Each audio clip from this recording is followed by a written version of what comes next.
Josh Allen won the MVP. The Chiefs lost the Super Bowl. Matthew Smiley is out. James Cook wants a contract extension, and much more on this episode of Circling the Wagons. Let's go. Hey, what's up, everybody? This is Pro Football Hall of Famer and former Buffalo Bill Andre Reed. You're listening to Nate and the Fellas on Circle the Wagons podcast. Nobody circles the wagons like the Buffalo Bills. Go Bills. Where else would you rather be than right here, right now? Hey, hey, let's go Buffalo. Hey, hey, let's go Buffalo. The Bills make me wanna shout. What is up, Bills Mafia? A lot has happened since we last talked to you. And this is an episode of Circling the Wagons, a Buffalo fan-based podcast.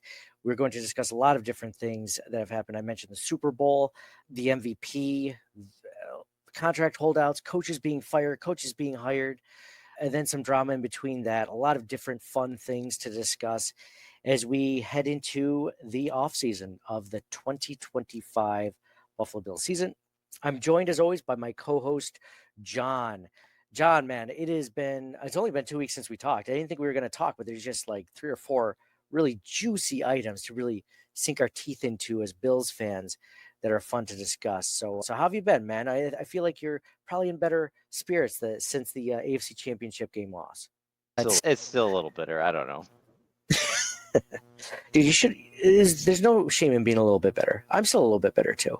But I can say, let's get right into the Super Bowl before we talk about Josh Allen's MVP. The Super Bowl itself was interesting because if you had asked me how I thought it was going to go, I would not have picked that scenario. I think that I thought it would be close. I thought the Chiefs were going to win somehow near the end like they did last time they played the Eagles. But the Eagles just came out and just flat out dominated the Chiefs from the start. I believe it was 34-0 up until close to the end of the third quarter. And it was not a close ball game at all. John, I don't know about you, but I watched that game and kind of thinking about, I guess, how would it be different for how the Bills would have played that game, right? Like, nobody wants to not make the Super Bowl. Nobody wants to not play in the Super Bowl. But I looked at that game and I'm like, I don't know how the Bills would have done. But I also look at it as, what did this team that absolutely trounced the Chiefs, the only team that has been able to do that this whole season, by the way, just trounce them, because even the Bills, they didn't win by more than 9 points. I think it was like 30-21, something like that. It was a close game for all intents and purposes, but it was definitely not the beatdown that the Eagles put on it. I guess when you watch that game, what do you think about? Do you think about if the Bills should have been there, or do you think about what do the Eagles have that the Bills don't have? The full disclosure, I didn't really watch the game, but Same. I didn't really. I was like, from everything that I've heard and everything that I've seen watching the Eagles this year, as well as the Chiefs and everybody else, Eagles are really good. And if the Bills had made it to the Super Bowl, they could have easily gotten trounced too.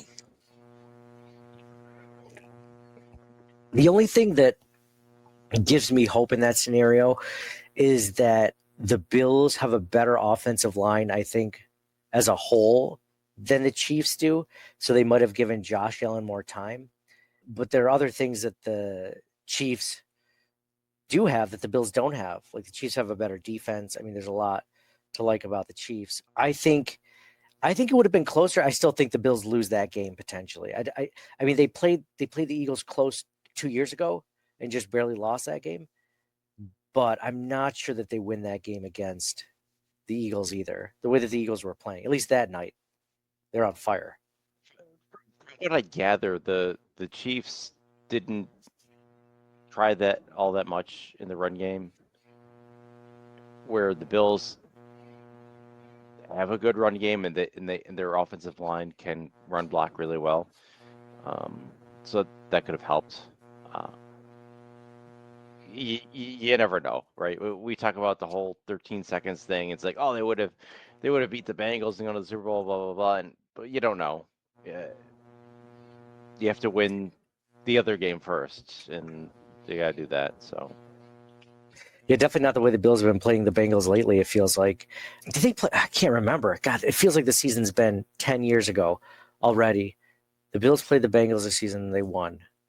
Correct? I'm not dreaming that. Or was it not this season? I don't even remember. They played the Ravens this season, not the Bengals. No. I'm like losing my mind right here. played the which division? I'm already in off-season mode. Like I know I'm looking ahead. Nobody wants to look backward. Anyway, while I look this up, the Bills play the Chiefs. They did not play the Bengals. I don't know where I got that from. God, yeah, I think played the 49ers. How's that? So they played the Ravens because they both won their divisions, but they didn't. Yeah, play the AFC this year. yeah, I think the Bills.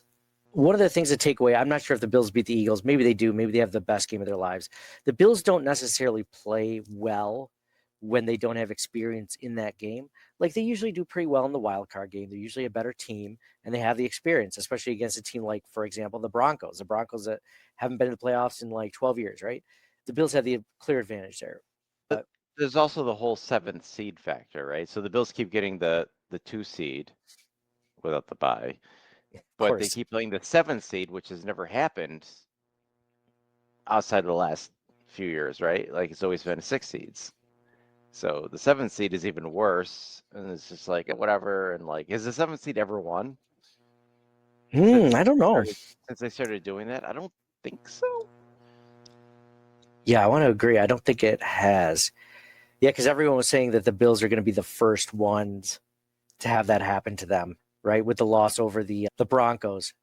People were calling for that, national media. Oh, this is going to be the Bills. Broncos fans, I'm sure, were saying it too. But you have that. And then I don't think that the Bills have the kind of defense that the Eagles do. You know, if you look back, John, I guess this is just we were concentrating a lot on the game last week or 2 weeks ago when we last talked. But a lot can be said about the Bills defense, just disappointing the Bills year after year and what they're doing and how they never seem to come up strong. And, you know, in these games that the Bills eventually lose, I mean, how many times do you look at Josh? Could Josh Allen have played better against the Chiefs? Sure. He didn't play terrible, though. He played well enough to win that game, I think, or at least give them a chance to. But the defense, again, failed. And it's not necessarily just the Kaiir Elam playing in Christian Benford's role, although that was a big part of it. A lot of it had to do with the fact that the Bills didn't have a really good game plan to stop the Chiefs. And then also, they can get no pass rush. That was the thing that stood out to me the most about the Chiefs-Eagles Super Bowl, is the Eagles, I think they pressured him at like a 38% rate, Patrick Mahomes. And any quarterback, it was the same thing. Like, think about when Tom Brady lost those 2 Super Bowls to the Giants. Like, one of the main reasons he lost is because the Giants had a 4-man rush between Osi Umenyiora, between Michael Strahan, between a couple of other guys I can't think of right now. Like, they were really good. That Justin Tuck, they were getting pressure on Tom Brady play in and play out, either up the middle. So it allowed them to do so much on the back end. The Bills don't have that pressure from their front four. They just don't. Like, whether you're talking about Von Miller, Greg Rousseau, I think is probably the best of the group, but Ed Oliver, Daquan Jones, I mean, you're not talking about a group that really gets pressure when there's only 4 guys there. And, you know, you can sense and then the back end can't hold up the way it should because there's no pressure. So the back end has to cover longer, and they're not good enough to cover longer. Maybe if this was a Micah Hyde, Jordan Poyer, Trey White in their prime secondary, maybe we're talking difference. But I guess it just imprinted on me how rough this defense truly is for the Buffalo Bills and how it's really holding them back. Because Josh Allen had probably, you know, I don't want to call them the worst set of weapons that he's had since he's been here, but probably since his rookie year, they've been the least amount of talented weapons, like uber talented. Like, I'm not saying they're not talented, but like upper echelon weapons that he's had since he's been here. And he did the most with them. He did an incredible job playing. He played an MVP level football with a great offensive line and pretty good weapons, right? So I don't think it's Josh Allen. I think it's clearly on the defense, specifically the pass rush. The pass rush is something they've been working on ever since the very beginning of the Bills-Chiefs rivalry, and it hasn't worked yet. They've been trying. They've been drafting guys, they've been bringing in guys, but it hasn't worked yet. But they got to keep trying because clearly that has to work. And then the defensive backs, and you already mentioned White, Hyde, and Poyer, that's in transition, and that's just like aging vets and injuries and stuff. That turnover is inevitable. I think they'll get there, but you're right. The pass rush is probably the number one thing, and you could see it just based on the Super Bowl. The Eagles' pass rush is amazing, and even at linebacker, they're like next year. Like you're looking at the 2026 free agents. Bernard is going to be a free agent, and Milano's getting older. He's like, what is he? 30, 31? 31, I think. 30, yeah, 31. And then across like the 2026 free agents across the board are a lot more just Benford is a free agent, Rousseau is a free agent, Cam Lewis, Epinesa, Daquan Jones, and then on the offense, James Cook, who's might be holding out anyway. We'll get into that, yeah. Little Shakir, McGovern, David Edwards, starters on the offensive line. Like 2026 is going to be really rough. McGovern's already up for a new contract. 2026, he's due to be a free agent. Jeez. Okay. I mean, in a year, I thought he signed it. Jeez, I guess it was only a 4-year deal, but it's crazy. It feels like it's only been 2 years. So that'll be a 3rd year next year. So that's after 2026 season, you're saying, not after this next season. So like, like this season, Cooper and Hollins are free agents. Next year, McGovern and Edwards are free agents. Oh, okay. Gotcha. Okay. Yeah, so after next season. Okay. All right. So yeah, there's a lot there. Joey, I just put his comment. He said the Bills this is what happens when you have a small front defensive four. And I'd agree with that. It's not that they haven't tried. I mean, when Brandon Beane signed Von Miller, everyone was excited about it. Nobody was like, this is a terrible move by the Bills. Everyone loved it because Von Miller was still playing. He just won a Super Bowl. And his first season with the Bills before he got injured, he had 8 sacks in 11 games. And ever since that injury, which has been a season and a half, almost a little over a season and a half worth of games, he's only had 6 sacks since then. So he is not playing at the level that the Bills need him to. And you could say that's injury, that's age, whatever it is. But there's an out for the Buffalo Bills where they just eat $15 million of dead cap if they cut him. I'm on that train unless they can get him to somehow take a pay cut, which he did last season. He might be willing to do again this season. I'm okay with that. But at this point, it's like, what are you really getting out of Von at this point? I mean, he's not pressuring a lot. He's not getting a lot of tackles. He's not setting the edge really well. There's not a lot to like about Von. And I love, I wouldn't say I love Greg Rousseau. I like him a lot. And he's their best pass rusher right now. But he's not your number one pass rusher. Like, he's not a Max Crosby. He's not one of those guys. Myles Garrett, right? He's not one of those guys. And he probably won't be. But he's a solid number 2 pass rusher. If you had like Von Miller in his prime with Greg Rousseau on the other side, they'd be going gangbusters like they did the first 11 games in Von Miller's first season. They were great because they fed off each other, because you had to double one of them and the other one was able to get free. That Von Miller injury, that was really unfortunate because he was doing really well for us after that trade until that happened. And I agree with Rousseau. Rousseau's great, but I think he's more of a number 2. Like, if you think back to like Phil Hansen, like with Bruce Smith on the other side, like that was awesome. Yeah. So I'm really hoping they get like a Myles Garrett, Max Crosby, or even a Micah Parsons or something. But something would be something. Something Yeah. like a plate, like somebody that can do that. You know what's crazy is the Eagles, a lot of their pass rush and defensive line help they've gotten is from the end of the first round. So there are guys like Jalen Carter, I'm thinking of, right? Like there are guys at the end of the first round that the Bills could absolutely get and make an impact.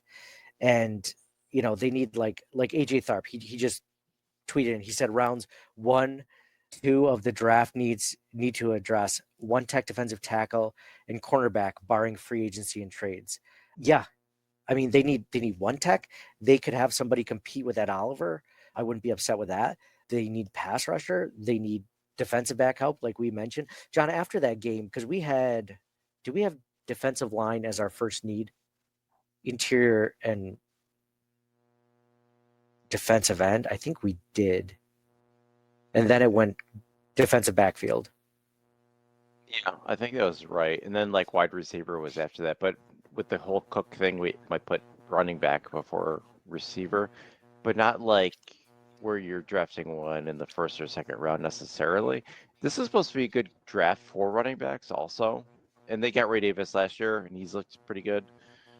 I know Ty Johnson's a free agent, but they got Frank Gore still, who we like, I think. Yeah.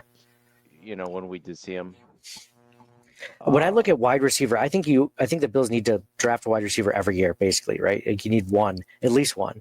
We were upset that they only drafted one last season. I think they could have at least gotten 2. I was upset that they didn't. But they did bring in, it was their first pick was a receiver, and they brought in both Samuel and Hollins, and then they traded for Cooper. So they did do a lot of things to try to address receiver. They just 100%. I know both Samuel and Coleman were injured at points. Cooper too. I don't know if they were affected after the injury. How much of that was? Maybe that's why they fired their strength and conditioning coach.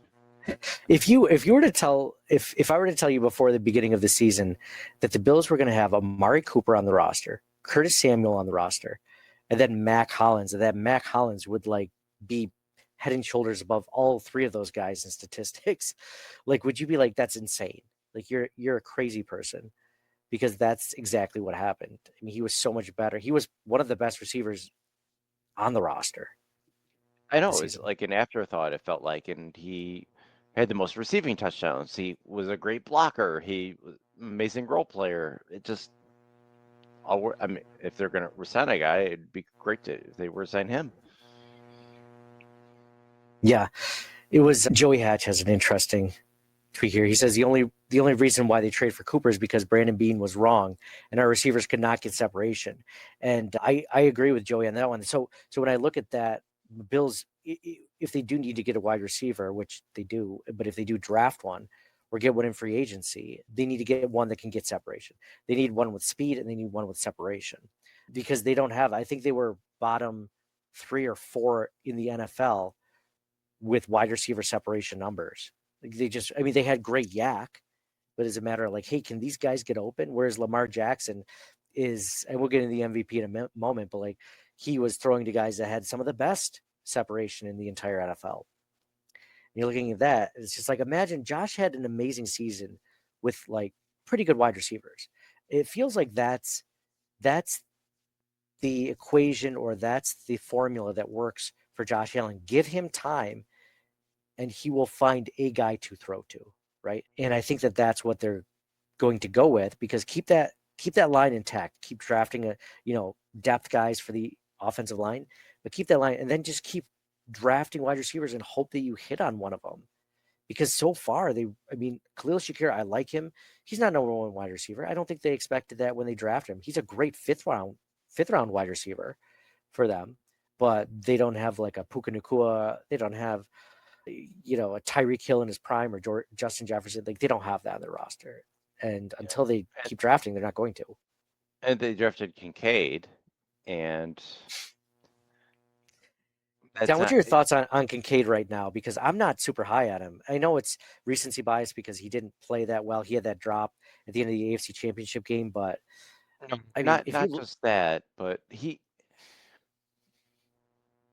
not blocking as well as Knox, and so he's not going to be on the field as much. So he's only going to be on the field when it's Knox and Kincaid and 12 personnel. So he's not getting as much opportunity. So he's not getting as many targets, and it's just not happening. I mean, they ask a lot of their wide receivers and tight ends to be able to block in the run game. And I think that's where they're losing a lot of Kincaid. So that part of me thinks, though, why did you draft him? And, if your intention was to only play him for, I don't know what the snap percentage was, but I'm sure it was like around 40%, maybe. Like, that's not tight end one numbers. Those aren't, and then when he is in there, do you see much? He's not really a separator. But again, I'm not a separation guy. He's a good hands guy, except for when it's the AFC Championship game. But he's a great hands guy. That's why they drafted him. But no one ever said like he's just going to find some room and he's just going to be gone. That's yeah. I mean, Jesse. Both Kincaid and Coleman. That was the whole reason they drafted him, right? They were going to catch the ball in contested catches and things like that. But after that, there's nothing to say about them, right? No, exactly. Jesse has a good point. He says, for some reason, Allen isn't accurate throwing to Kincaid. The advanced stats show he gets open 8th most out of tight ends. Allen is throwing like 1/3 catchable balls to him past 10 yards. And that's not incorrect. There are times that he drops it, but then there are also times where Josh cannot. The chemistry isn't there, It's true. These guys are still young with the team. You would see Keon on a couple times, or at least once, where he he'd point up in the air on the next play. Oh, throw it like up higher, and I think there was one occasion where he actually did it and they caught a touchdown. But they're still working together. Like it's still new. Receivers? All the receivers besides Khalil Shakir, the first time on the team, right? He was the only one to have caught a pass from Josh Allen in a previous season for receivers. I mean, tight ends, Kincaid and Knox, but and running backs, obviously. But besides that, even running backs, it was really only just James Cook, Dawson Knox, Dalton Kincaid, and Khalil Shakir, right? So, and they had, maybe was Ty Johnson? Oh, that's right. Ty Johnson was there a season ago. I like Ty Johnson. So yeah, that's the Bills are lacking. They don't have that was another thing, we were talking about weapons just now. The Eagles have better weapons than the Bills do. They just do. I mean, A.J. Brown and Devonta Freeman, you could argue, are better than any receiver that the Bills have currently on their roster. Both those two guys, and those are their top two guys.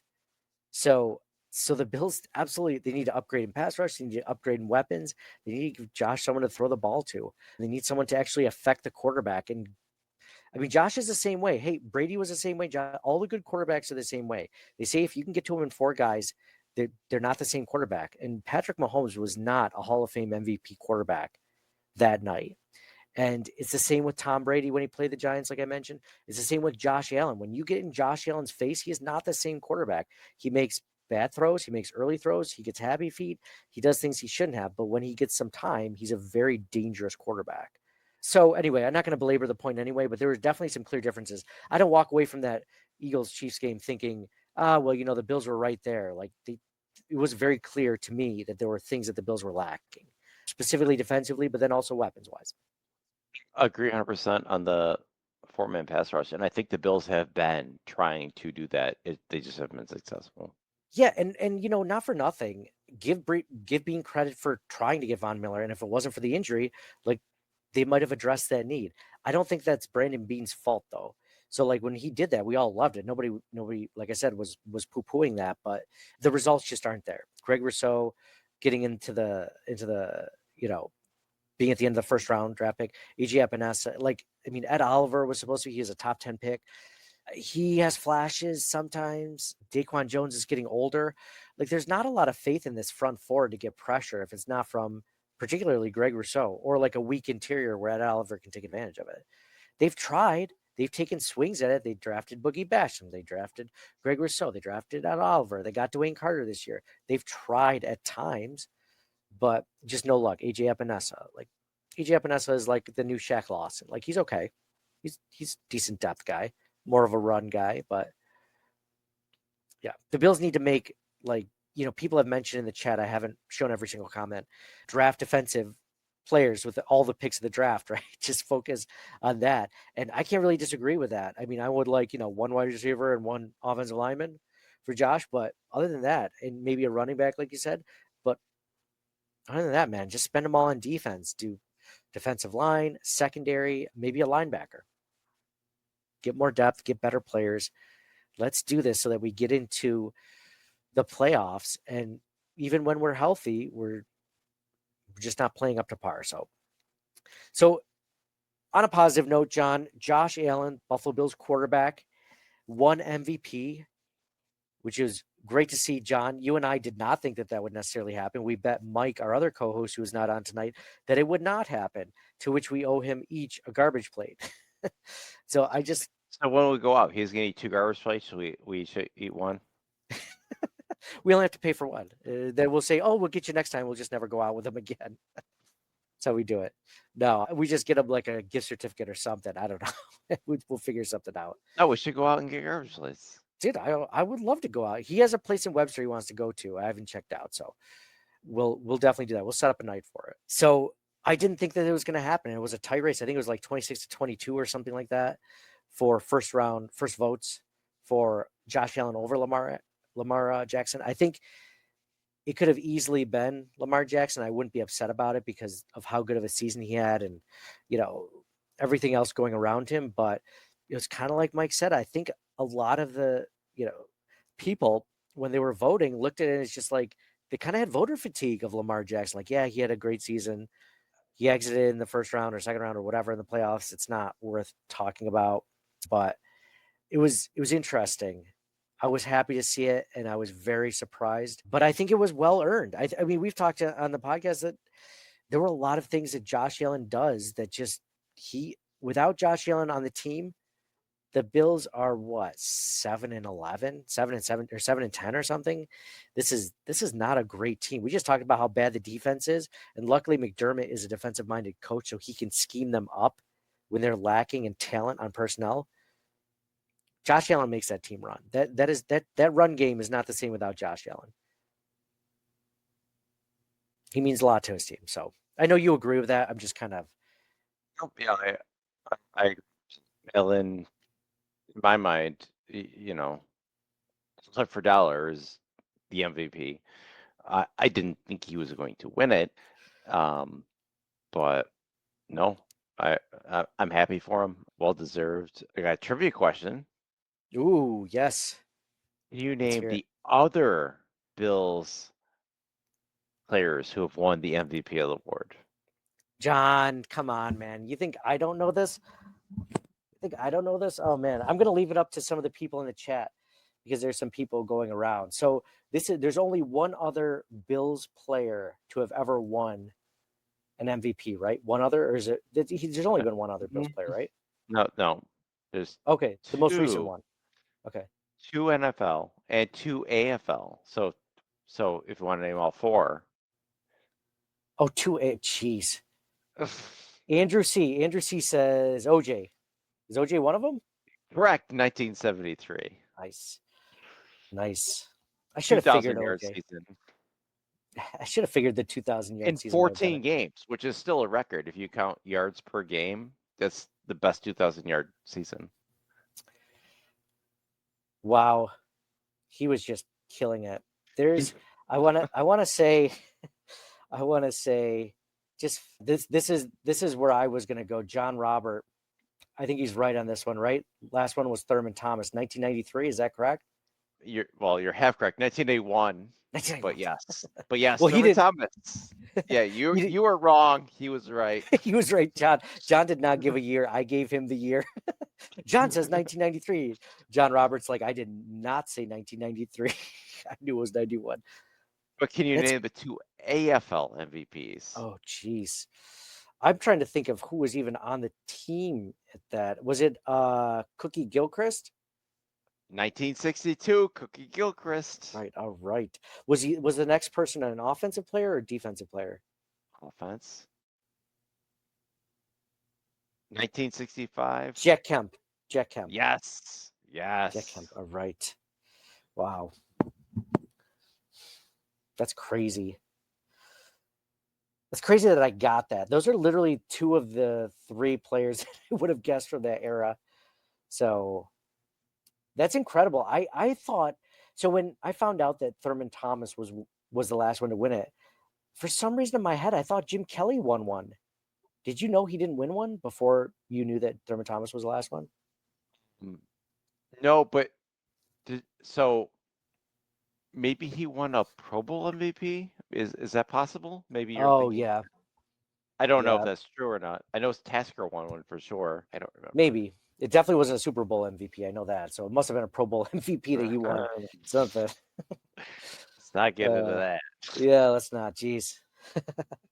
Buzz Killington over here. I mean, he had a great speech, of course, and if you've seen it, he mentions, a player. He mentions Slick Rick in the mailroom, and I'm sure you've probably seen, the clips on social media. Slick Rick, tearing up, thinking about the fact that Josh Allen called him out specifically in the group, and he's like, "I'm just doing my job." He's like, and the fact that Josh notices me doing that, he's like, that speaks to the person Josh is, a leader, this organization, everything like that. And Wester gave him a new car. Like, I mean, you got a great story, man. Like, just good things. It's again, more reasons for us to love the fan base, love everything going on, and again, how you can feel, rooting for this team.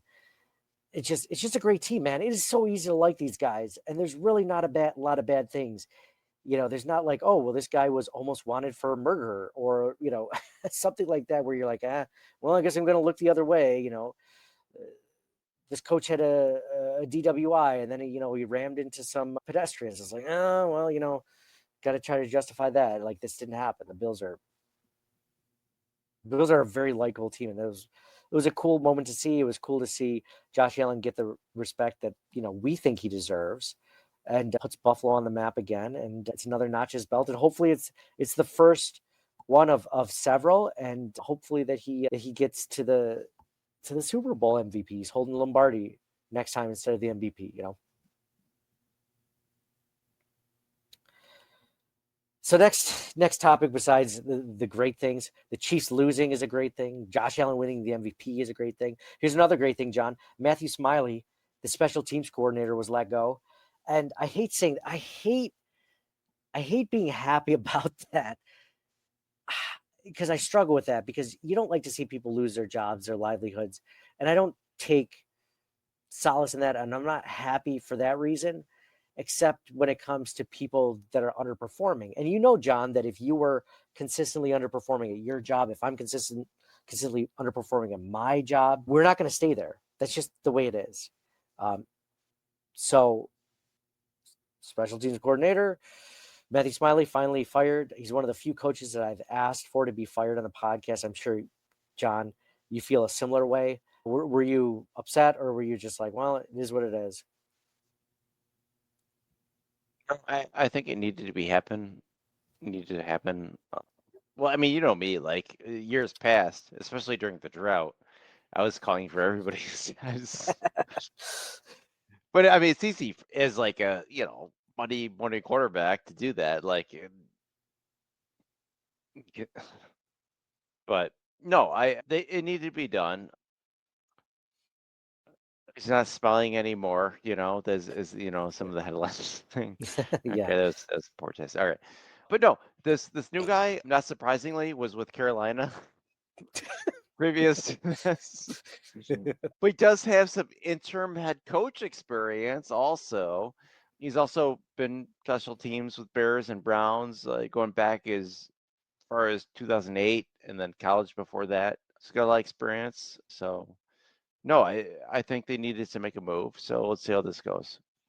Yeah, I hate being the guy that's like, oh, anything new is better, because people are just like, fire Sean McDermott. It's like, yeah, I'm okay with firing him if you can find a better replacement, because you don't know. You could get the next Josh McDaniels, right? Like thinking that he's going to be better than Sean McDermott. Unless you He's can absolutely get Andy Reid or John like, Harbaugh, maybe. Or, seriously.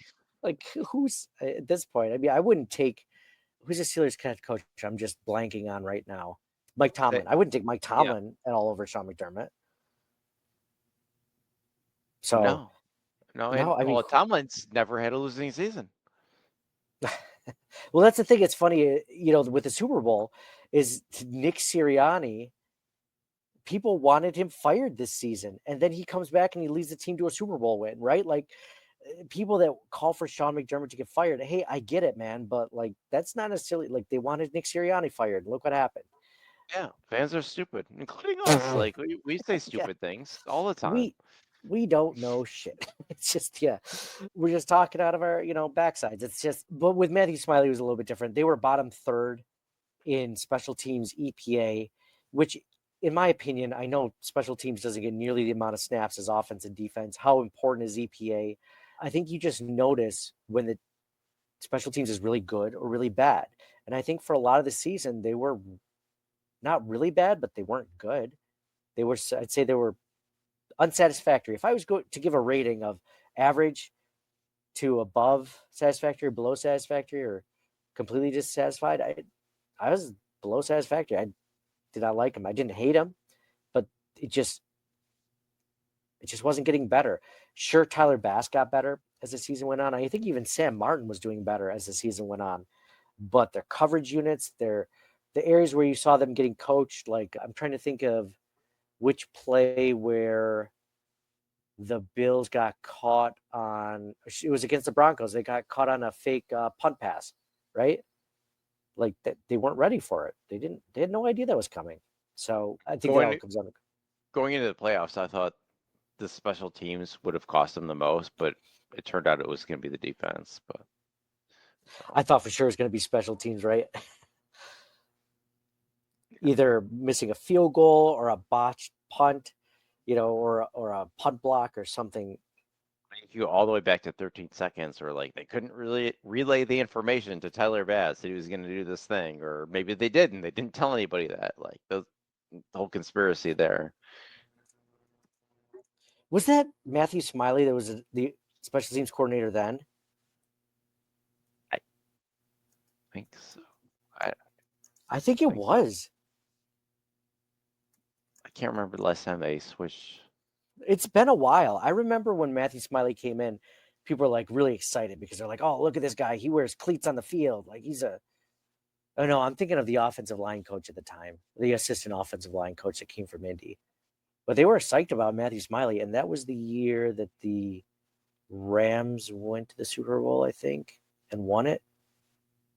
So his third is the Bills team's special teams coordinator. He was with the Bills 2017 through 2023. So yeah, he was there.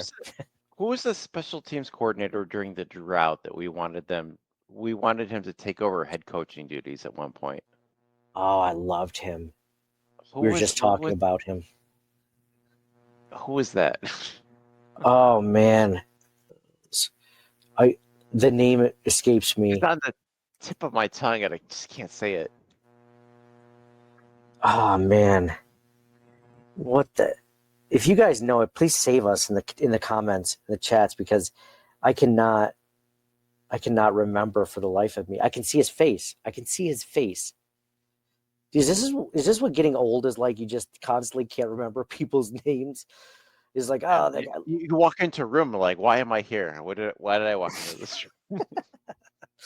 My dad will try to tell, mind you, he's in his 70s now, but my dad will try to tell me a story. He'll be like, oh, so the other day I was, going over here and I was talking to, what's his name? Eric. And I know Eric from, and I'm just like, none of this is important. Continue, please.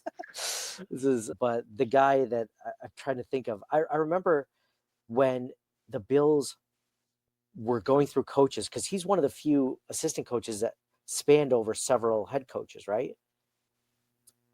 And when the Bills would constantly fire coaches, I'm like, make him the head coach. Like, make this guy the head coach, because he went to Cleveland after, I think. Yes, he went to Cleveland. I'm trying to just look for Bobby April. Thank you. Oh my goodness. 2006, 2009. Jeez, I apologize for everyone that's listening to this and watching this live. That is not how I thought the last 5 minutes would go. Bobby April, thank you for saving us, John. I'm like Googling like the last special teams Bills history and nothing's coming up. You're just like, did you know Matthew Smiley got fired? Like, yes, I do. So again, I hate when people get fired, but at the same time, the Bills. So sometimes He, you just did, need he a didn't change. go to Cleveland after. He went to Philly after. Went to Philly, probably won a Super Bowl right after. 2010, 2012 with Philly, and then Oakland, then the Jets, Tennessee, LSU. Okay. Anyway, Is he still in the NFL? Did it say that or no? no, he's been out since 2016, 17. Oh, okay, so it's been a minute. Got it. Yeah, he's like seven. He's in his 70s now. Okay. So yeah, so good news there. Bad news for the Buffalo Bills on that front is I was going to go into James Cook. John, is there anything else you wanted to add to that? Whether it's the MVP or Matthew Smiley No, or anything like I'm good without. Yeah, no, I'm good. that. So a lot of drama with James Cook and the Buffalo Bills. Who knows if it's made up? Who knows if it's real? But I'm sharing my screen right now. You can see people mentioning James Cook unfollowed the Bills, removed all his posts. He also changed his profile picture, which was originally with him in his uniform, in a Bills uniform. Got rid of that. He has a pinned comment, his own comment on an Instagram live video that he did that said 15 mil a year. He did say he retweeted something to the effect of, I want to be paid. Somebody said, want to be paid 15 million a year. And he said 100, stuff like that. It was interesting. There's some drama there. For the life of me, I did not think that James Cook would even be, and I don't know if this is just him playing chicken, if he's actually going to have a contract holdout, but I mean, he had a good season, 1,000 yards, 18 touchdowns, 1,000 yards rushing, receiving is probably another 300 on top of that, 18 total touchdowns. He's a good player. John, you've been his biggest fan since he was drafted, and you hate drafting running backs on day one and day two. Like that's like your biggest pet peeve, but you've been a fan of him since the beginning. You called it. He's played great. He's gotten better as each year's gone by. I know you hate paying running backs. So when you hear this, what's your first instinct? Like pay him or no way in hell. My first instinct is no. I'm not surprised because I think Dalvin Cook has been like vocal about James getting paid over the last couple of years. So I'm not surprised. As you should for as a big brother, right? You want the best for your little brother. Right. But, during the drought, I was like, I was really angry about the Bills using all these high draft picks on running backs when they needed a quarterback. So obviously this is a different situation because they already have a quarterback. But,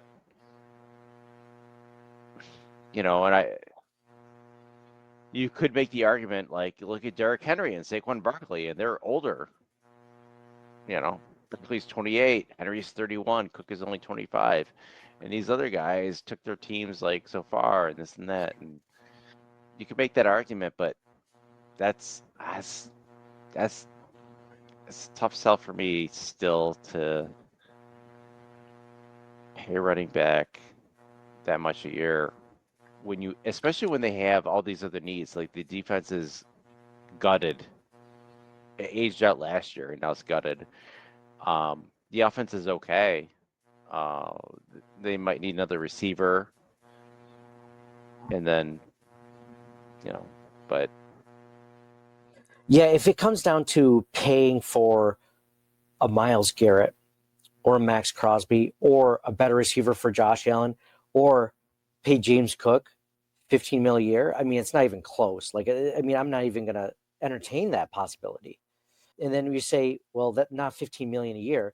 Like, what do you feel comfortable paying with? Because I'll tell you right now, average salary per year, Christian McCaffrey is at 19 million. I think people would say, sure, he deserves to be top five, right?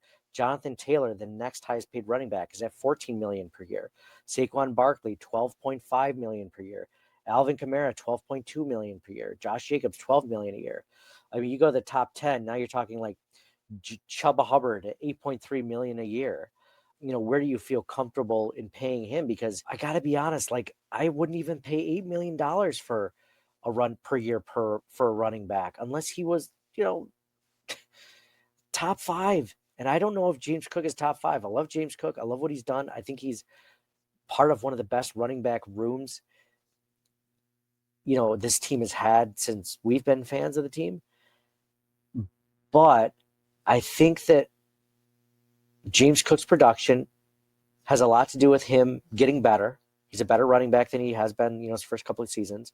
But I think a lot of that has to do with the offensive line. I think the offensive line is the best he's ever played behind. So he's going to put up career numbers. There's still some downsides to his game. He's not really good at pass blocking yet. He's just not an all-round back. Like, you don't look at James Cook and like, this guy can carry the ball for 80% of the snaps. I want to say he only plays 40 to 45% of the snaps as it is. They don't run this team like they have a feature back. So I would not pay him 15. I would not pay him 10. I would not pay him 8. I think the most I would pay him is probably like a 4-year deal of $5 million a year, maybe. And that's about where I'd land with it. I know that he wouldn't take that, and I don't blame him. I wouldn't go that low, but he still wouldn't take what I would give him. What would you give him? 8.5. 8.5. So you go top 10 with him. But I also wouldn't necessarily do it now. I'd wait until after this year. And Oh, yeah. if he's going to hold out, if they think he's going to hold out, they just trade him as soon as possible. Yeah. The Bills pay their guys. That's the other thing that's weird about it. If the Bills have been really good at paying people before their contract is up, if they really value them. Like, think about Spencer Brown. His contract wasn't going to be up until the end of this offseason. And they paid him at the very beginning of the season. Same with Ed Oliver. Same with other guys. The other thing you got to look at, too, is so Cook is a 2026 free agent. And I already mentioned before all the other free agents they have in 2026. Shakir, McGovern, David Edwards, Bernard, Benford, Rousseau, Cam Lewis, Epinesa, Daquan Jones. Older. But all those guys, there's a lot of guys. A lot of starters. A lot of role players. In 2026, their contracts are same year as Cook. They got to make some decisions. I don't think running back is going to be the one. If push comes to shove, he's not going to be a Bill.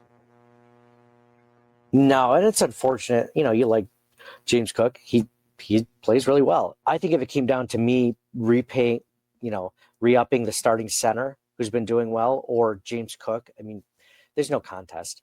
You got to keep that offensive line together and hope that you hit some pieces in free agency in the draft for running back, wide receiver, and other pieces.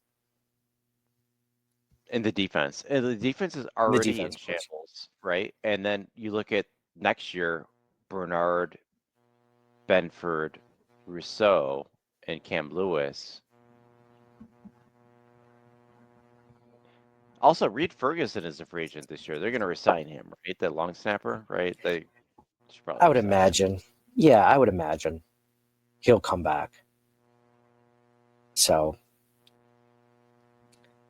yeah, it's funny you said, like, someone had mentioned, Joey Hatch says he'd give him 4 years, $40 million, half guaranteed with incentives.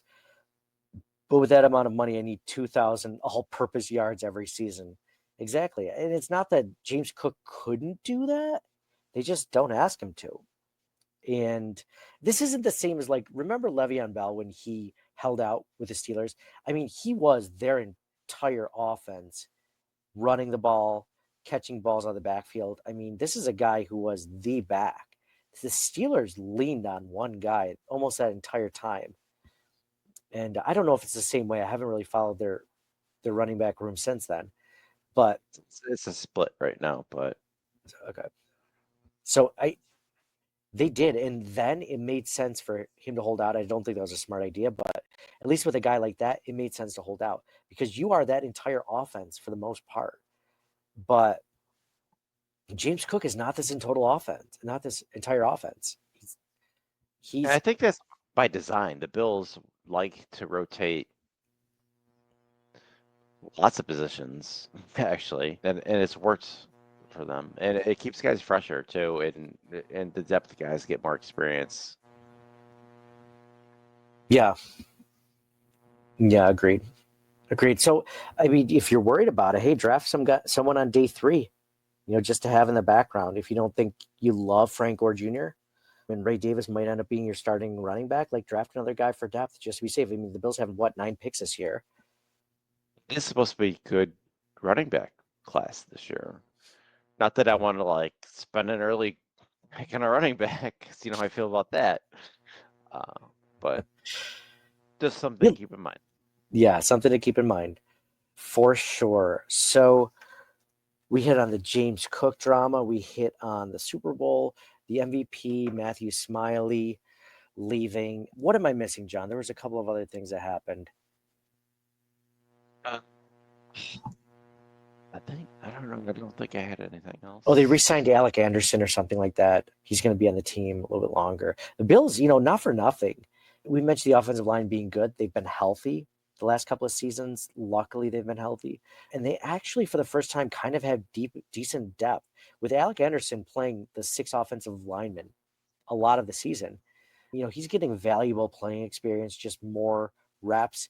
You're talking about, guys in Tylen Grable, guys that could potentially be their starting swing tackle or right tackle or left tackle as time goes on. They have Cedric Van Granger is their, backup center, the guy out of Georgia. Like, they have decent depth and they drafted guys. So I'm still high on the offensive line.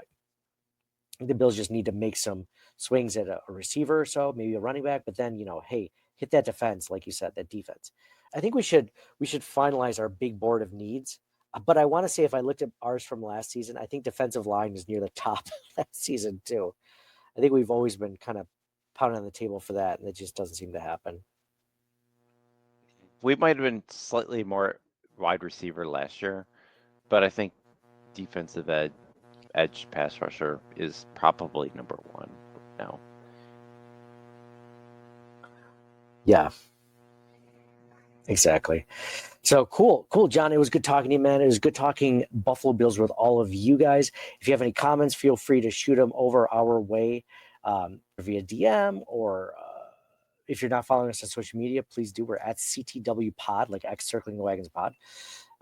So let us know your thoughts on the team. We're going to hopefully use that and our perspective throughout the season. Thank you guys all for getting in the comments for this one in the chat and giving us your thoughts on it. This has been, I didn't think we were going to talk this early. I know we're going to talk again sometime before free agency starts. I'm not sure exactly when. We're not doing the absolute, weekly show like we've been doing during the regular season, but kind of taking it easy. There's only so many things that we can talk about at a time, and there's just a lot of drama going on, good things, and then some off-ball things. And it was a good weekend. If you're a Bills sports fan, the weekend of Josh Allen getting the MVP, the Eagles getting just destroyed in the Super Bowl, and Matthew Smiley being fired. I mean, if you were a fan of all these 3 of those things, it was a good weekend as a Bills fan. And for me, I thought it was going to be an awful weekend. I thought the Chiefs were going to three-peat, and they didn't. So I was happy, man.